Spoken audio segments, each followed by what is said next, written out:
സ്ഥാപിച്ചത്. അത്യുന്നതങ്ങളിൽ ദൈവത്തിന് മഹത്വം, ഭൂമിയിൽ സന്മനസ്സുള്ളവർക്ക് സമാധാനം. സന്മനസ്സുള്ളവർക്ക് സമാധാനം എന്ന ആശംസയുടെ പൊരുൾ എന്താണ്? വിജയിക്കാമായിരുന്നിട്ടും തോറ്റുകൊടുക്കുന്നതും സ്വന്തം മഹിമ മറന്ന് ചെറുതാകാൻ തയ്യാറാകുന്നതുമാണ് സന്മനസ്സ്. ആരും ചെറുതാകാൻ തയ്യാറാകാത്തത് കൊണ്ടാവണം ദൈവം പുൽക്കൂട്ടിൽ ചെറുതായത്. സ്വീകരിക്കുന്നതിനേക്കാൾ നൽകുന്നതാണ് സന്മനസ്സ്. തന്റെ ഏകജാതനെ നൽകാൻ തക്കവിധം അത്ര അധികമായി ദൈവം ലോകത്തെ സ്നേഹിച്ചുവല്ലോ.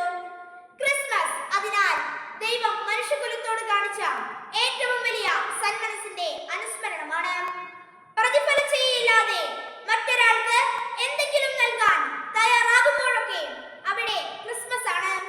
കാരണം അയാൾക്കുള്ളത് ക്രിസ്തു മനസ്സാണ്. ക്രിസ്തു മനസ്സുള്ളവരിലൂടെ രക്ഷകൻ എന്നും പുനർജനിക്കുന്നു. പുൽക്കൂട്ടിൽ നിൽക്കുന്നവരൊക്കെ ഇത്തരം സന്മനസ്സുകൾക്ക് ഉടമകളാണ്.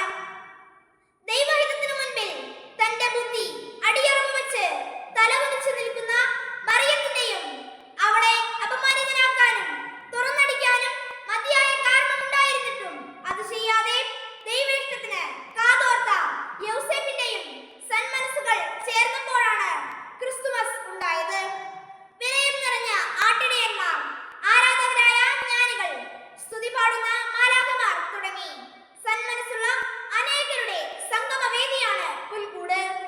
സ്വീകരിക്കുന്നതിനേക്കാൾ നൽകാനും ആരെയും ചെറുതാക്കാതെ സ്വയം ചെറുതാകാനും വിട്ടുവീഴ്ച ചെയ്യാനും മറക്കാനും പൊറുക്കാനുമൊക്കെ തയ്യാറാകുന്നവരുടെ ഹൃദയം സന്മനസ്സുള്ളതാണ്.